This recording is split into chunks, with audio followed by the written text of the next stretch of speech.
Nu kommer sista avsnittet och det kallar jag för dig som vill veta mer. Vissa kommer behöva det här mer än andra. Men jag tänker att det kan vara bra att ha hört det en gång. Och så får ni gå in till mig om ni vill veta mer om det jag pratar om. Först pratar vi om programmens uppbyggnad. På gymnasiet är det så här. Vissa ämnen läser man som kallas för gymnasiegemensamma ämnen. Gymnasiegemensamma ämnen är alltså ämnen som alla på gymnasiet läser. Svenska, engelska, matte, idrott. Här läser man olika mycket. Man läser mycket mer på ett högskoleförberedande program än på ett yrkesprogram. Sen har man också programgemensamma ämnen. Och programgemensamma ämnen är ämnen som är speciella just för det här programmet. Går det samhälle så är det vissa ämnen. Går det till exempel fordon så är det andra ämnen. Och sen har vi en inriktning. Och inriktningarna, till exempel på fordonsprogrammet så kan du både bli lastbilschaufför, du kan bli bilmekaniker, du kan bli mekaniker för stora lastbilar till exempel och så vidare. Så du väljer liksom en inriktning som passar dig.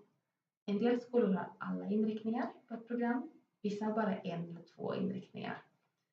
Så det gäller att kolla innan att den skolan jag går har den inriktningen jag vill välja. Så här har man liksom specialiserat sig mer och mer. Först läser alla samma, sen läser man speciellt på just det programmet och sen väljer man en inriktning. Och sen kan skolorna välja, för allt det här måste de läsa. Det kan de inte välja.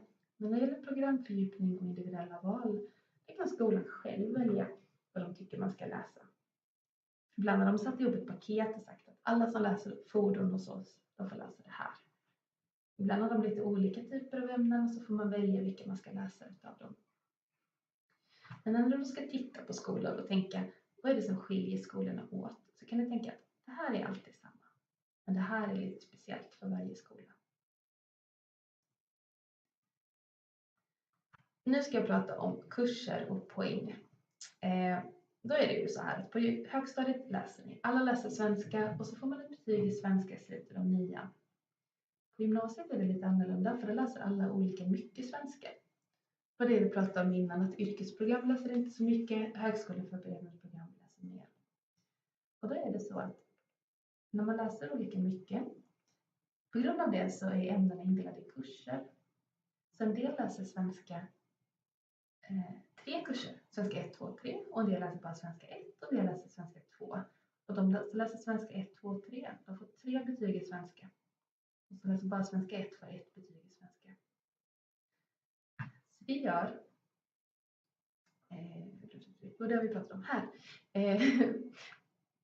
kurserna anges i poäng, alltså storleken på kurser anges i poäng.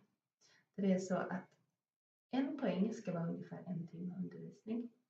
Så läser du 100 poäng svenska så är det ungefär 100 timmar svenska. Och totalt ska man alltid läsa 2500 poäng. 2500 timmar ska man läsa på gymnasiet.